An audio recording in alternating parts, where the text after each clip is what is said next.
Возниот парк на јавното комунално предпријатие Илинден доби ново специјално возило.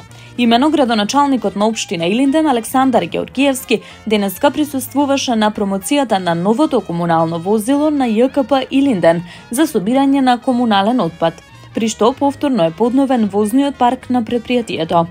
Како што истакна градоначалникот Георгиевски, специјалното возило за собирање на комунален отпад е со капацитет од 21 метар кубен и ќе ги замени старите и дотраени возила наменети за собирање на комунален отпад низ населените места во Илинден.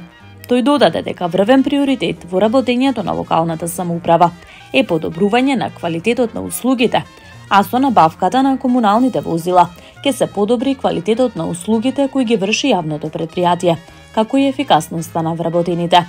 Возниот парк во јавното комунално предпријатие Илинден континуирано се обновува, така што во изминатиот период досега предпријатието има набавено 4 комунални возила и една градежна машина со приклучна механизација за косење и кастрење на вегетација, стои во соопштението од општина Илинден.